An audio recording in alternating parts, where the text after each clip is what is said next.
Okay, so welcome everyone. A quick note that we are recording and that the recording will be published on our YouTube channel, History at Newcastle. I'd like to begin by acknowledging the traditional custodians of the land, wherever you may be located, and to pay my respects to elders past, present, and emerging, and in particular to the Pamalong clan of the Awabakal people of the land on which the Callahan campus resides, and where, looking at the people here, the majority of us are located today. Our speaker today, Alexander Maxwell, is Associate Professor of History at Victoria University of Wellington. He is the author of Choosing Slovakia, Patriots Against Fashion, and Everyday Nationalism in Hungary. He has guest edited themed issues of nationalities papers, Nationalism and Ethnic Politics, German Studies Review, the New Zealand Slavonic Journal, and the Journal of Nationalism, Memory and Language Politics. He is currently writing a comparative monograph on the language dialect dichotomy with case study chapters on the Philippines, Austria, Czechoslovakia, Kenya, and the League of Nations.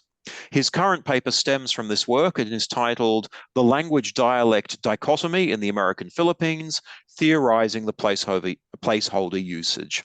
Over to you, Alexander. Thank you very much for that kind introduction, Sasha, and thanks for inviting me to this talk. I'm very sorry that I forgot the exact title of the talk and haven't adjusted the title slide of this presentation accordingly. But the idea is similar. This is a paper about the usage of the language dialect dichotomy in the American Philippines, and I am going to be talking about a thing I'm calling the placeholder usage, which, as far as I can tell, has gone untheorized. But let me start by discussing this Philippine intellectual, Ambeth Ocampo, who wrote an article in the Philippine press complaining that our everyday language in the Philippines carries an anti-Filipino or colonial bias. What does he mean? He refers to the most hateful words in our everyday vocabulary: dialect, local, and native. Now, what he says about local and what he says about native, I'm not going to talk about, but what does he mean that the word dialect is hateful? Well, he says later in the article, I've often heard supposedly educated Filipinos describe Tagalog, Visayan, Ilocano, Cebuano, etc., these are the major varieties spoken in the Philippines, as the Philippine dialects. This is an outrage, Ocano thinks, because these are languages and not dialects. What is at stake in calling these varieties languages and dialects? What is the difference between these two terms? He says the difference is that dialects are subordinate varieties of a language, and therefore we demote our languages. A later edition of this text says we demean our languages by calling them dialects. So what I would like to do is to question the universality of this claim. And the way I'd like to do it is by emphasizing the great diversity of usage that adheres to the word dialect. My friend and colleague Ralph Van Roy in the Philippines, in Belgium, who has written a full-length monograph with Oxford University Press about the history of the conceptual pair, has noted that there has been terminological rather than conceptual continuity since the language dichotomy first emerged in the 16th century.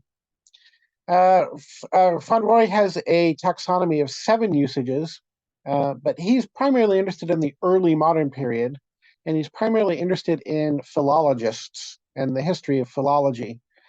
Being more interested in the political usages of the dichotomy in the 19th and 20th centuries, that is, say, in the age of nationalism, my taxonomy of usage looks somewhat different from his. This is the main taxonomy of usage that I have found theorized by examining definitions of the word dialect in modern linguistic texts. I identify a pejorative usage, a proximate usage, a genealogical usage, and a developmental usage. The pejorative usage is this thing Ocampo is talking about. You demean a variety by calling it a mere dialect as opposed to a proper language. And there are lots of studies about this. There's a French scholar in particular who's written a book called Linguistics and Colonialism. And it's all about how the imperial powers refer to the indigenous varieties as dialects. He calls this glottophagie, the devouring of languages, and insists that all varieties have the right to be called languages. So there's certainly plenty of theory about this pejorative usage that Ocampo is also talking about. That said, there's also a usage that I'm calling the proximate usage, which is meant just to denote the two linguistic varieties are closely related. Here, for example, is one of many, many family trees of various varieties spoken in the Philippines. These are the subcategories of Visayan. The Visayan is sometimes spelled with a B. I frankly can't figure out whether the correct is Bisayan or Visayan. You can see both in the literature. But you have subcategories and subcategories, and you can see in this tree diagram that it's described as the relations between the Visayan dialects, or even subdialects, and I think that this is meant without any pejorative intent. You can also find historic texts that refer to the word dialects without pejorative intent, even in the colonial period. Here, for example, is a text from the early Spanish era. It's a Spanish friar writing back to Madrid about what he's found. And he says that the languages islands are various dialects of one and the same language. So they're dialects. Is that intended as an insult? Well, he compares it to the way that the Greek has the Attic-Ionian, Aeolic, and Common dialects. And I put it to you that Greek is a very prestigious language of European scholarship. For the varieties in the Philippines to be compared to Greek is hardly an insult. Indeed, this colonial text goes on to compare the division of the Philippines into separate dialects with the division of Latin into Italian, Spanish, Portuguese, and French. That is to say, the Spanish of the colonial power is also a subcategory, although admittedly there it does talk about Italian, Spanish, Portuguese as languages rather than dialects. This final idea of Latin divided into Italian, Spanish, Portuguese, and French, however, introduces a chronological dimension to it that I like to call the genealogical usage. The idea is that in this usage, the language is the ancestor and the dialects are the descendants. The name most associated with this is perhaps Antoine Millet, who wrote a book about the Indo-European dialects. And in his book, Latin appears as a dialect Indo-European, but then French is a dialect of Latin, which is then a language. In this genealogical usage, it's absurd to argue whether a variety is a language or is a dialect, because the status of language dialect is contextual. Latin is a language as seen from the perspective of French or Spanish, but it is a dialect as seen from the perspective of Indo-European. And you can see that explicitly in his text because he refers to the Slavic languages and the Slavic dialects in different contexts, essentially interchangeably. The final usage you can find in the secondary literature is a thing called I'm calling the developmental usage. And here the idea is that a language, a dialect may become a language if it undergoes language planning. Here's one scholar, Einar Haugens, a very influential Norwegian scholar, who said that a dialect could be defined as an undeveloped or underdeveloped language. It is language that no one has taken the trouble to develop into what is referred to as a standard language. And I think that this developmental usage is perhaps best summed up in the famous Weinreich witticism, namely that a language is dialect with an army and a navy. When the dialect has power and influence, then it becomes a language. So extra linguistic factors have to be taken into account. Of course, if you're interested in the Weinreich criticism, I have written an article about it, so feel free to read that article. But what I like to do today is talk about a usage that I think is very common in the Philippines, but that has gone wholly untheorized in the secondary literature. I have never seen any reference to anything resembling it, and I'm calling it the placeholder usage. So what I'd like to do today is outline the history of the American involvement in the Philippines with a special attention to the usage of the language dialect dichotomy, and then discuss the emergence of this placeholder usage and its spread through Philippine society. So the American intervention in the Philippines came rather all of a sudden at the very end of the 19th century. The United States got into a war with Spain over events in Cuba, and the Philippines is just sort of a byproduct of that war with Cuba. There was no long-standing plan to invade the Philippines or any great desire to annex the Philippines. It was merely just that the Philippines was a Spanish possession, and when the war with Spain began, well, it was enemy territory, so the American Navy conquered it. the American Navy didn't have much trouble conquering the Spanish. The Spanish didn't put up much of a fight at all.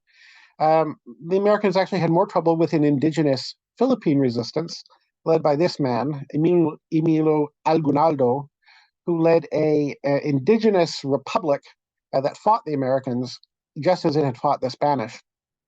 So Aguinaldo's men, he had a proper army, and they fought several pitched battles. They were quickly defeated. They didn't have proper support. But then they turned to a guerrilla warfare that did take quite some time to put down. So the initial conquest of the Philippines was characterized by, at times, some spectacular violence and abuses of human rights. It's depressing to note that the water cure, as here practiced in 1901, is the foreshadowing of the famous waterboarding. The more things change, the more they stay the same. Now, in this early phase of the American conquest, the violent destruction of Aguinaldo and the occupation of the Philippines, how did the language dialect dichotomy get used by the American press, by the American administration? Well, the Americans had no real knowledge of the Philippines, and so they spent a lot of the time playing catch-up. The American press is filled with stories like this. How many languages are there in the Philippines? Anyway, nobody knows. So there'd be a question in the paper. And then the answer would be, well, there are many dialects spoken. And this particular text thinks that there are 13 languages, notice languages, would be necessary to make anything intelligible to the people. These crazy people, they have 13 languages. How odd is that? But other stories of the same genre, can you believe all the crazy languages they have, and these barbarous people were fighting? Then the number of varieties can change a lot. But also the varieties can also be described as dialects, as you see in this other case. I found a whole slew of descriptions with a whole bunch of different numbers, 15 or 16 dialects, 34 languages and dialects, 38 different languages and dialects, 40 and 50 dialects, they're no languages. Here we have 50 different dialects, 60 different dialects, 100 tribal dialects. Doesn't that sound even worse? And then nearly 100 native languages and dialects. Something over 100. And then finally, they seem to have really settled on the number of 120. So I found a whole bunch of journals saying that there were exactly 120 different languages or dialects in the Philippines. The highest number I found was 122. And the higher number seemed to go along with greater contempt for the Philippines and their civilization. You notice in the top text, it says, they can't even read the poems they have anyway because they're also illiterate and barbarous. But the final article for the Philippine Times says 122 dialects are spoken, but Aguinaldo just needs to be spoken to in plain United States. So, it's as chauvinistic and jingoistic as you could ask for. The American military during the insurgency occasionally used words to refer to linguistic difference. This is a guide to a description of interrogating prisoners. It says, conversation becomes difficult when questioner and question do not speak the same language. So in this context, the varieties of the Philippines do get qualified as languages. But in this text, which is in the American military press, it is complained that American soldiers in the Philippines are learning the mixed lingo of the natives, not a proper language, but a mixed lingo, elsewhere described as a debased dialect. The author of this piece says that it's a waste of time for American soldiers to be learning these ridiculous debased dialects that the Philippine barbarians are learning. Instead, they should be learning the Spanish language because the Spanish language is an important language for Americans. So Spanish is a language, but the Philippine varieties are dialects. So it's as clear a case as you could ask for of the pejorative usage. On the other hand, after the insurgency ends, the military somewhat changes its tune. This is a guide to American military officers in the Philippines, and they were encouraged to learn local varieties. So they could be paid extra if they qualified in the Spanish language or in any one of the 5 main native dialects, so Tagalog, Ilocano, Visayan, and so forth. So here, yes, the indigenous languages are dialects, but are still officially prized and valued by the government. So I think that is hinting at something new going on, that even though the indigenous languages are described as dialects, they are rising in status. And the most dramatic text I found from the American military is a survey sent out by this gentleman, Frank McIntyre. He, as he reported to the United States, was asked by Congress how many different dialects are there in the Philippines. McIntyre, showing a surprising knowledge of linguistic theory, says, well, it depends how much of a difference you require to classify language as distinct dialect. He then gives a number. He says about 17, of which 5 are quite distinct. He was asked, are they written or printed? And he says, all of them are printed. So that's kind of interesting, I think. So let's turn away from the military so much and now look at the schooling. The Americans turned out to be very enthusiastic about founding schools in the Philippines. Indeed, they founded a school on an island in the Bay of Manila Harbor before they actually conquered Manila. They were that keen. The Americans first conquered this little island and immediately set up a school even before the final battle took place. Now, the American military initially, the efforts to initially set up schools led to this fascinating text called the Green Circular. It's a questionnaire he sent out to soldiers in regional commands all across the islands. But the key question is question 5. Is it desirable to have instruction in Spanish as well as in English? And what instruction in native dialects, if any, is desirable? So Spanish and English are not listed as either language or dialect, just given by glottonym. But the native varieties, which are not listed by glottonym, are referred to as the native dialects. Now, Green was based in Manila when he sent this circular out, but he got responses from American military officers in all of these towns.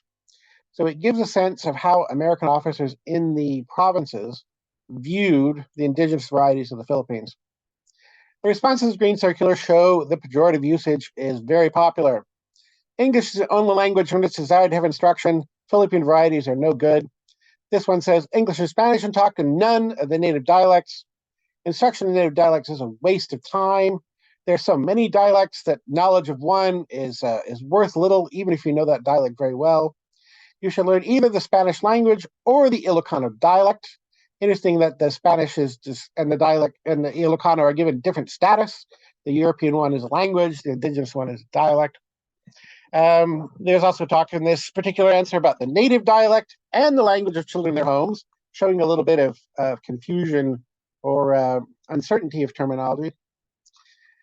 Another officer said Spanish and English only, no instruction of native dialects, except in the particular islands, the Moro language will have to be used. So a language that will be used as a media if schooling is elevated to a language, but only the one, only Moro. In the rest of the Philippines, the native dialects don't get this sense. What's the point of learning any indigenous varieties? It's impossible to get 47 textbooks, and there are this many Philippine languages, but the native dialects must therefore be abandoned and English used in its place. Spanish everywhere except Batangas Hotel, which should have English. Native language is not desired. Even when it's a language, it's not desired. So the pejorative usage, much as Ocampo might have predicted. That said, one respondent to Green's circular, this man, James Franklin Bell, a former Confederate officer, he uses a very interesting, he employs the Dialect Dichotomy in a very interesting way. He starts off, like much of his colleagues, saying that we shouldn't be teaching the indigenous varieties. Maybe the people want their children taught in their own dialect as a matter of settlement, but this is unnecessary. Scarcity literature exists in those dialects. They can learn the spoken language at home. So here it's a language. He wants the teaching to be done in English only. And in time, native schools would pass out of existence and English become the dialect of these islands. Now, I find this fascinating because it seems that he is prizing the dialect over the language. If there's a pejorative side to this, the pejorative side is on the language. He seems to associate the language with fusty books that are far removed from daily life, whereas the dialect has the vitality of a real experience and so forth. It's a very anti-intellectual usage, perhaps.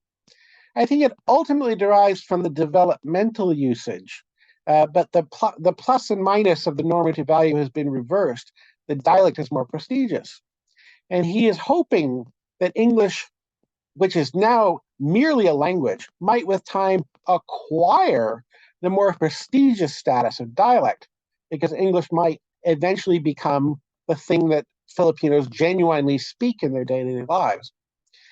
So this is a usage that's totally at variance with the pejorative usage that Ocampo is assuming is universal.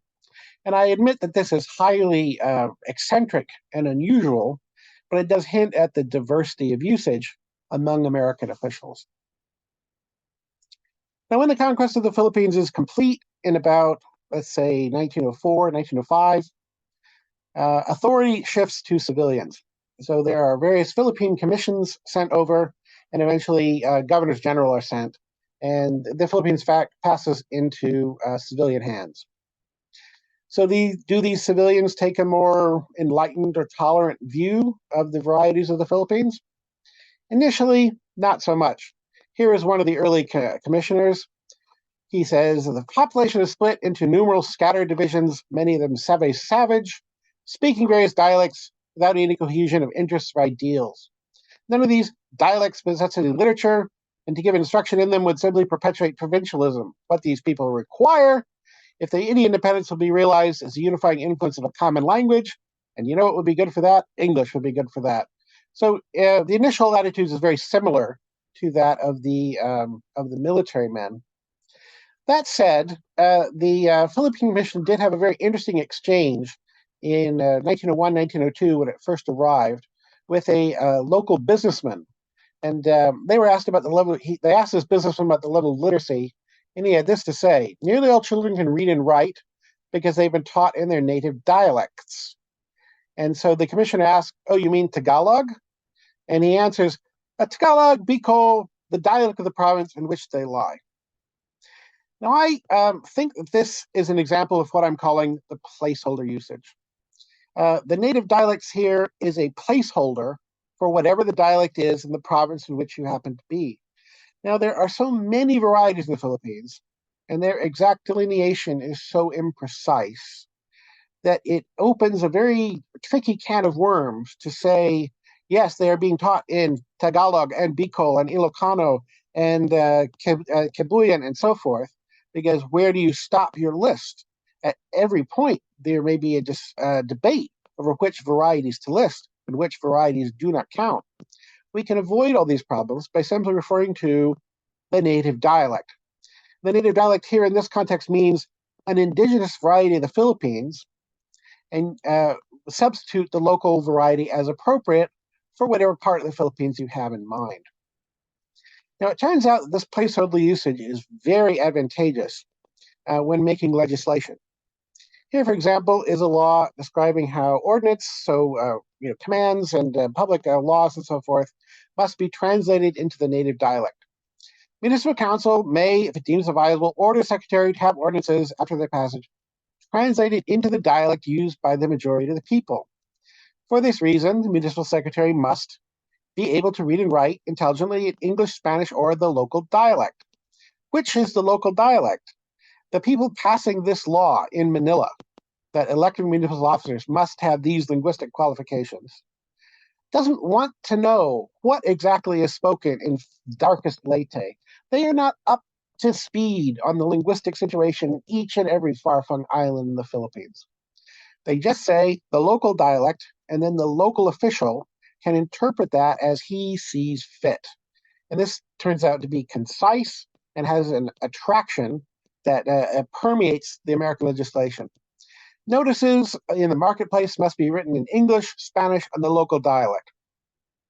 Translations of laws must be in English or Spanish and the native dialect. English, Spanish, the dialect commonly spoken in the municipality. Various languages and dialects of the Philippine languages. Laws describing secretaries, repeatedly talked to, read, write, speak intelligently, a local dialect understood in the township, and Spanish-English language.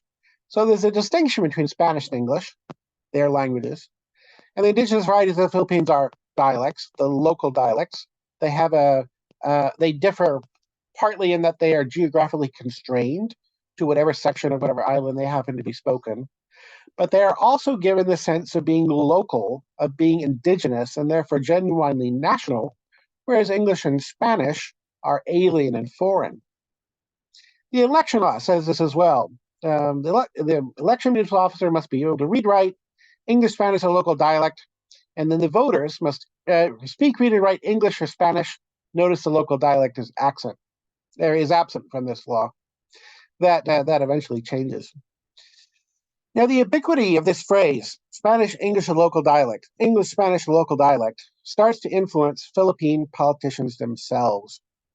In 1907, when the Philippine Parliament is first established, it conducts its deliberations in Spanish, and you can see that it discusses the linguistic criteria in a similar way.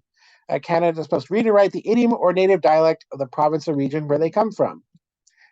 And they discuss what language to use in this phrase. They talk about the Tagalog dialect and perhaps making the Tagalog dialect the official dialect.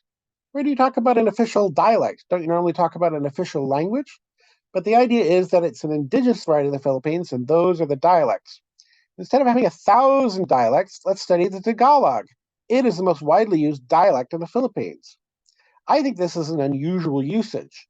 Normally, people who are talking about making something official, giving a variety some official status, talk about it as a language. I think this is the influence of the placeholder usage.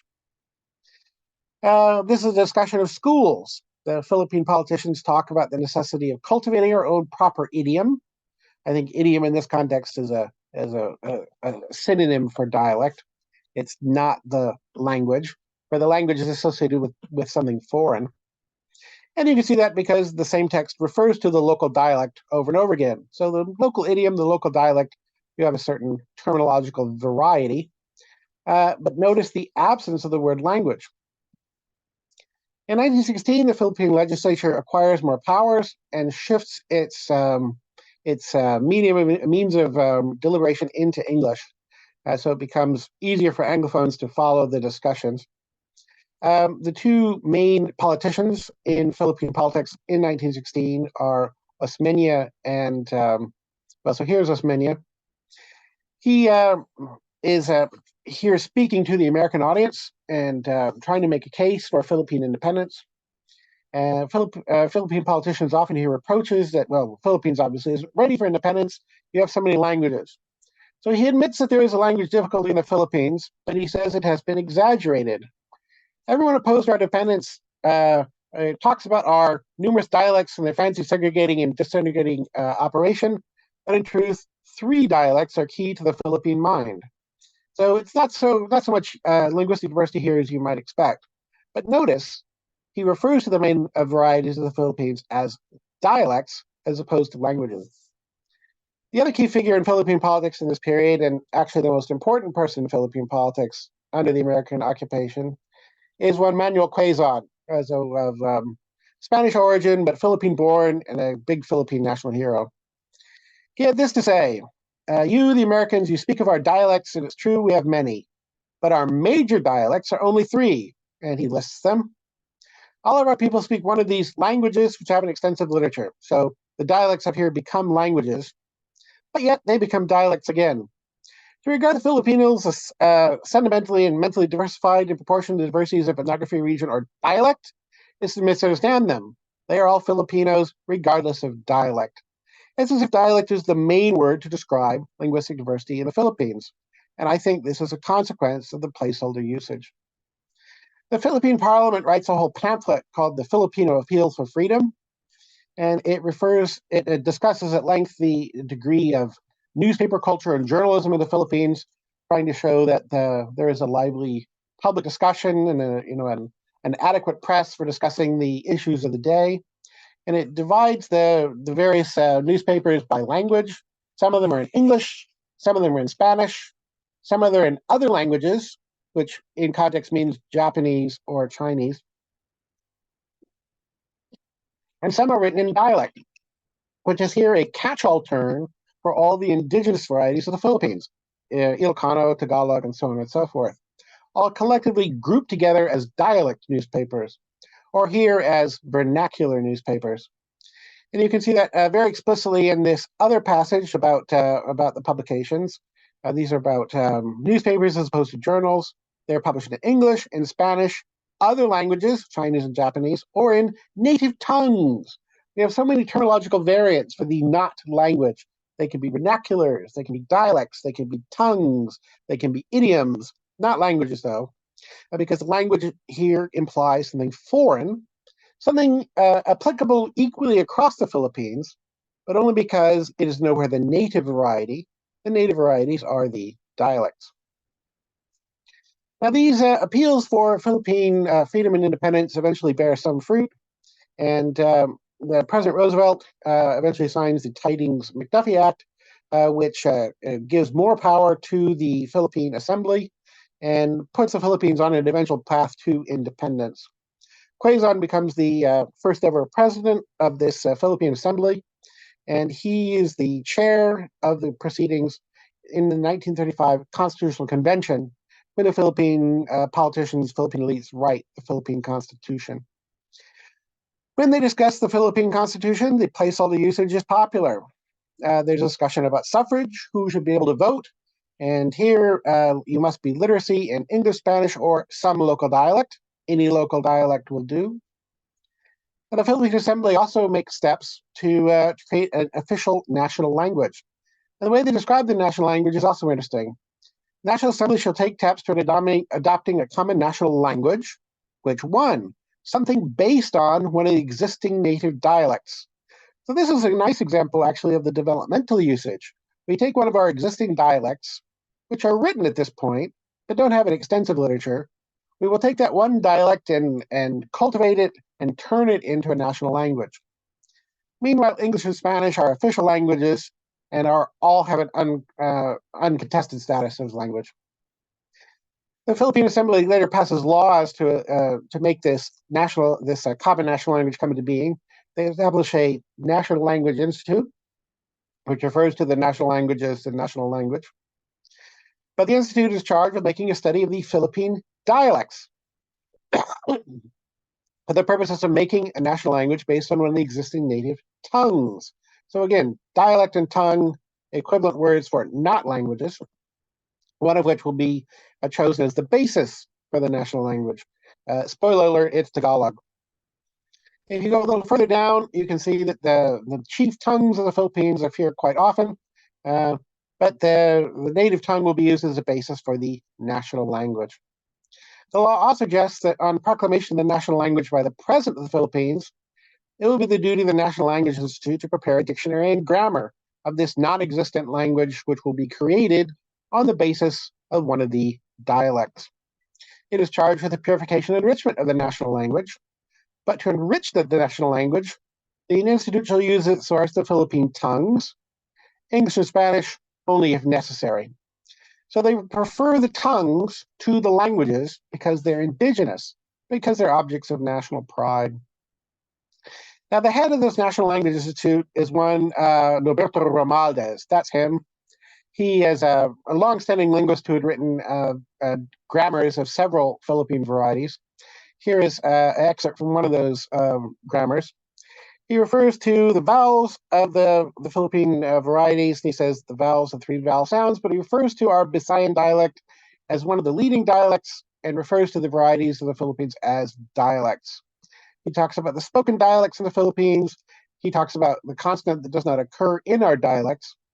And then he has one very interesting thing to say. He says that it's true that the consonant V does appear in some obscure local usages. And then those he describes as an idiomatic substitute.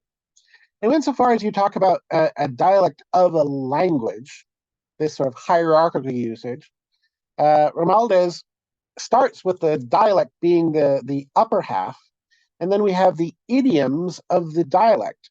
He's recreated, I think, the language-dialect dichotomy, but the subordinate dialect has become the dominant language, and then the idiom is the subordinate bit for the dialect. I think that's all fascinating.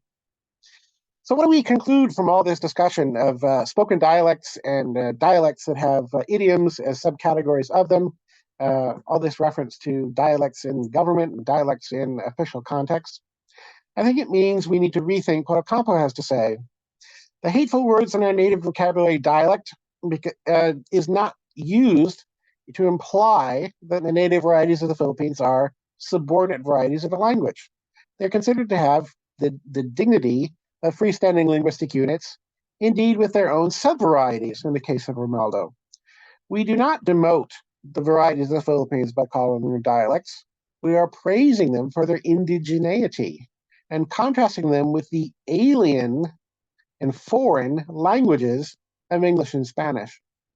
I think Ocampo is applying the dictionary definitions used in the secondary literature to the Philippines without actually paying much close attention to the usage of the Philippine politicians themselves. But if we really insist on that the Philippine or that the language dichotomy is invested with this pejorative subtext in each and every circumstance, then we have to ask ourselves, why is it that great national heroes like Osmeña and Quezon, and even linguistic patriots like Romualdez, why do they refer to the indigenous varieties as dialects? There's something screwy going on here. And I think that Ocampo's complaints need to be rethought. That is my talk. I hope you enjoyed it. And I'm ready now to answer your questions. Fantastic. Thank you very much, Alexander. That was really interesting. Can I open the floor to questions?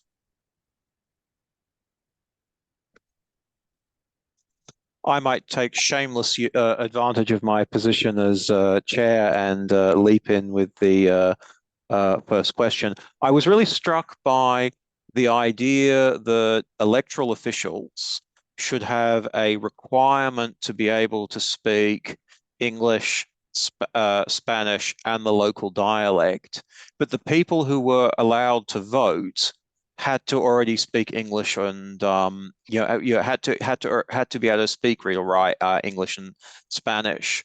So it seems there on the face of it as if the local dialect actually doesn't matter in that context at all, and yet it's a specific requirement. Do you have any idea what's going on there? I think the idea is that government officials need to be able to speak with their local constituents. So if you have someone from the Ilocano region and you send him to, the Visayan region, he's not going to be able to succeed there because he can't speak with the locals. Mm-hmm. So the prestigious varieties for government usage are English and Spanish, or later English or Spanish, and ultimately just English. But then it's important to get people in their local region or being able to communicate with locals. So I think that's what's going on. Great. We have a question from Kit in the chat. In our modern age, do we now have a definition of dialect language, or is it still woolly? There is no genuinely accepted definition of language and dialect. I think the main division in the secondary literature is not between people who define language and dialect in this way or define language and dialect in that way, but between people who think it's possible to define and people who think it is not possible. So there are a few linguists who say, I have the way for determining how do we tell language and dialects apart. We must do the following procedure, and then there's a procedure. And I can cite about 5 or 6 sources published in the last 10 years that take an approach like this, based on mutual comprehensibility studies, or based on lexicostatistics, or based on other obscure linguistic texts. So there's a handful of people carrying on. Here is how we do it. Use this linguistic text. But the main theme in the literature is to say, there is no way to do it. This is some sort of political thing. Don't pay attention to it. Perhaps I can interest you in a discussion of universal grammar. Let's not talk about the language dichotomy because it doesn't have any linguistic meaning. This is some sort of political thing that we linguists, as linguists, should not be concerned with. I actually have an article that I'm wrestling with right now called The Epistemology of the Language Dialect Dichotomy. And I contrast the agnostics who declare it's impossible to determine what is language, what is a dialect, with people who are very keen to take sides one way or the other. I assert that it is the fact. The linguistic facts show that Serbian Croatian is one language, or they show that Serbian and Croatian are separate languages. And okay, let's ask, how do they know? what justifications do they offer for whatever side they happen to take? And then contrast that with the people who say, well, there's no way to know, it's impossible to tell. And so if you look at these questions epistemologically, you will see that the discipline of linguistics is quite bankrupt in this little tiny issue. The language dialect dichotomy absolutely fries their collective brains. Bill. Well, as a linguist, I have to take exception to the descent into polemic at the end of your answer. I mean, language and dialect are technical terms in linguistics. That has no bearing on what they mean or do not mean, or whether there's any clear distinction between them in a non-technical sense. Fine, I have nothing to say about the extent to which there's a blurry boundary between them or they overlap in a non-technical sense. But in linguistics, there is a clear definitional distinction between linguistics. Go on, tell us what the definition is then. The definition is mutual intelligibility. So if you have two varieties which are mutually intelligible, yes, they're regarded as being dialects of a single language. And if they're not mutually intelligible, then they're regarded as being separate languages. And so how do we measure mutual intelligibility? Well, that's the problem. I mean, that is a problem, right? It's a problem. There is no way to do it. Oh. If you look at the secondary literature on mutual intelligibility, you can see an incredible array of techniques derived that, well, we measure ability versus competence. We have to measure performance. We have all these different terminologies. You also have the problem of the dialect continua. So you have a chain of varieties that are mutually intelligible, and the opposite varieties are not. That doesn't seem to get discussed very much. This mutual intelligibility criteria doesn't actually work very well, and it's very easy to poke holes in it. Dialect networks and dialect continua get discussed a great deal, in actual fact. They do. But and also linguists are well aware of the difficulties associated with the notion of mutual intelligibility. You can get asymmetries between varieties and so on. But I'm clearly not going to sell you on any of that. However, I really do like the idea of this placeholder usage of dialect.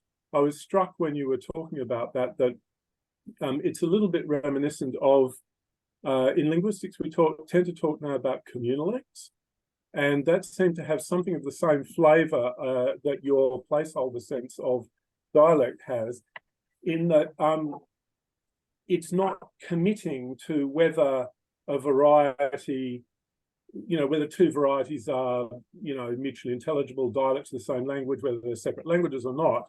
That's not, you're not obliged to commit to that, right? You can talk about, two communalects.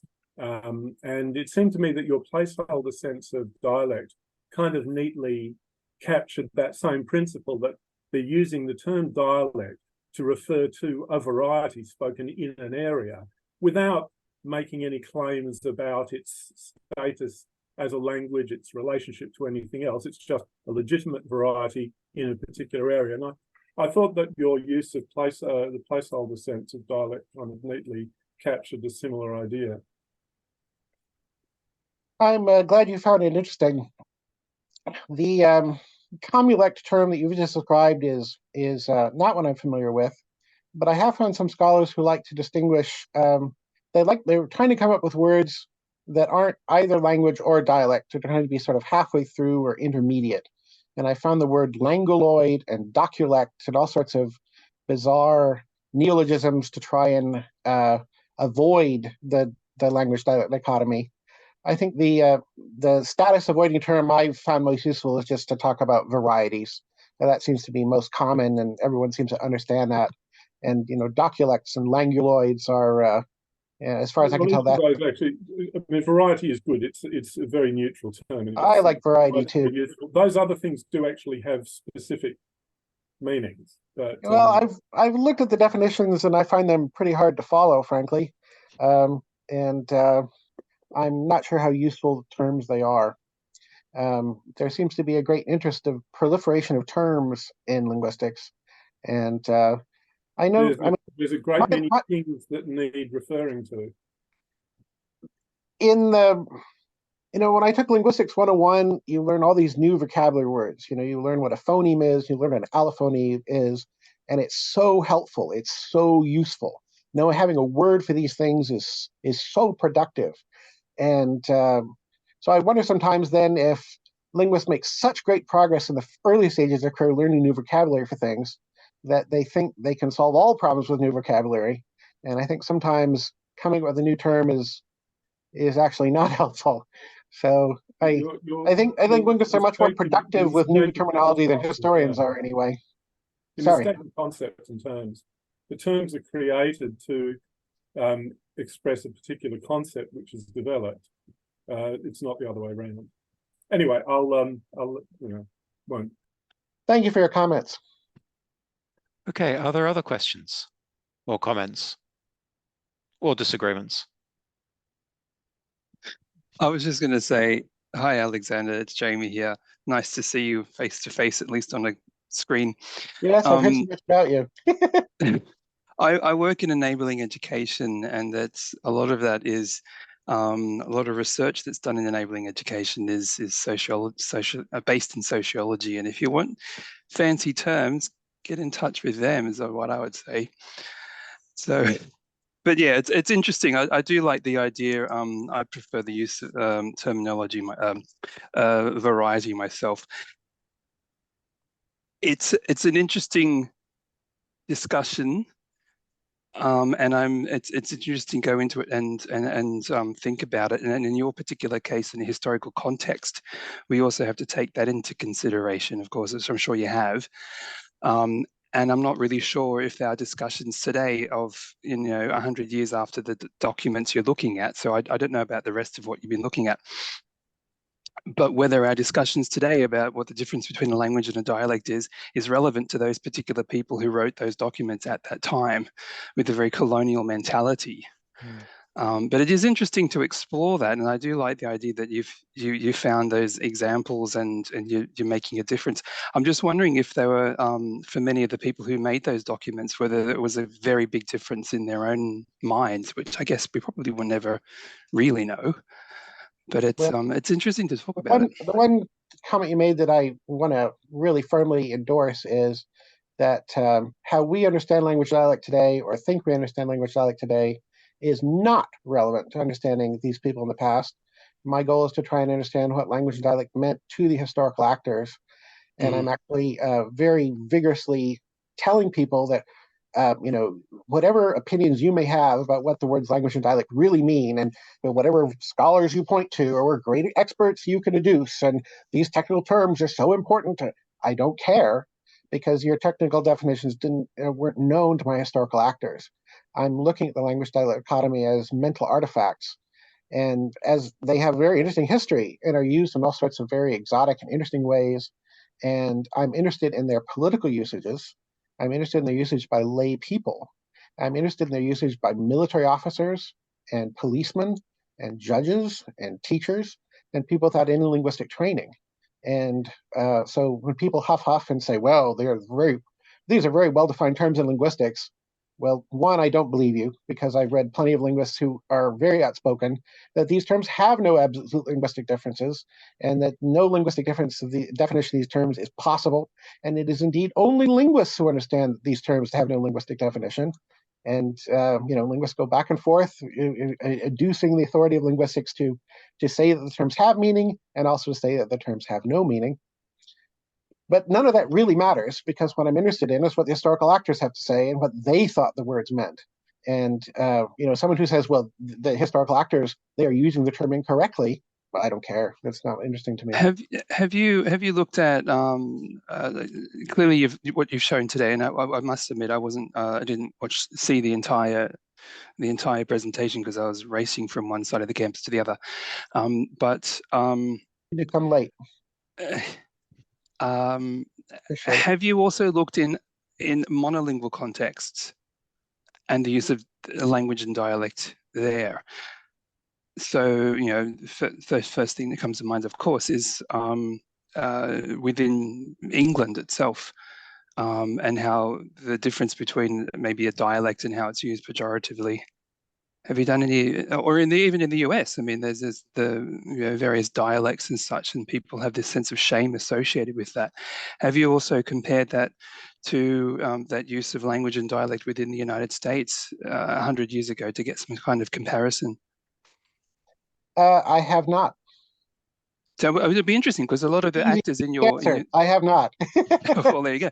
Next task for you. But Yeah. that might be, I would be interested to see, it might be an interesting comparison. It might be just identical because you're getting American actors, or you call them, from at that stage colonizing or doing whatever they're doing to the people in the Philippines. I kind of wonder how monolingual the United States is, frankly. So I think I want to question how monolingual that is, given how many indigenous peoples and how many immigrants come to the United States. There's Cajuns and Germans and of course, yeah. So what within one language? Let's look at it that way. The main case studies I've looked at are the Philippines, as you saw, the League of Nations, Kenya, and the Habsburg monarchy, which is what I really know about. I mean, I'm a Habsburgist by training. That's I really got a deep background and understanding of that society. Mm-hmm. Kind of playing catch up in Kenya and the Philippines, but I chose them all. I chose these other societies particularly for their multilingualism. In the Habsburg case, I have found a lot of discussion about German dialects. I'm restricting my attention to German sources. And so a lot of those German sources are talking about German Mundarten, so the Mundarten in Tyrol or Mundarten in the Alpen or wherever. And then the other thing I know about is how Slavs talk about the narečia of Slavic, because I'm very interested in Pan-Slavism, and the Pan-Slavs I am interested in believed that all Slavs spoke the same language, and that therefore Russian and Polish and Czech and Serbian, etc., are merely dialects of the great Slavic language. And they actually have very complex multi-layer taxonomies, in which, say, Slovak or Croatian are subdialects of the Serbian and Czech dialects of the Slavic language. And I've even found a 7-layer taxonomy, which divides the human hovor into jazyki, which means language, and the jazyk is divided into mluvi, and the mluva is divided into reči, and the reči are divided into nareči, and the nareči are divided into podreči, and the podreči are divided into rustoreči. And so, thinking about how linguistic classification takes place in that context, just cannot be reduced to the language dialect dichotomy. And it's all very fascinating. Thanks for the note, person in the chat who has to go. I do too. So there's lots of interesting stuff going on, and it is very interesting to look at. But I haven't had much interest in looking at either the United States or Britain. So it's an interesting way to jump. The last comment I would make is that there is one other scholar, count them, just one other scholar who's writing about the language dialect dichotomy from this sort of political spectrum I'm interested in. Her name is Gina Tam, and she's written a book about dialect and nationalism in China, which is also sort of a multilingual example. And it's terrific, her book. I mean, it's really good. She's more interested in intellectuals than in administrators. So she has a slightly different focus from mine, but boy, she's smart. I mean, she's really got terrific stuff. So I've got to go. Alert. Sorry. Yes, thanks, Alexander. See ya. Bye. All righty. It looks as though we're running up to the teaching time. So I understand people just gave. Are there any final questions before we finish up? Nope. We're all good. Okay, so thank you again, Alexander, for an absolutely fascinating talk. Just quickly noting that our next HCCI seminar will be on Tuesday, the 29th of August from 5 to 6 p.m. when AAIA Gale visiting Professor Reinhard Zenf will speak on Aphrodite, Protectress of the Sea, Travel in Archaic Miletus. results of the excavations in her sanctuary in the Ionian metropolis, and we hope to see you there. Thanks indeed.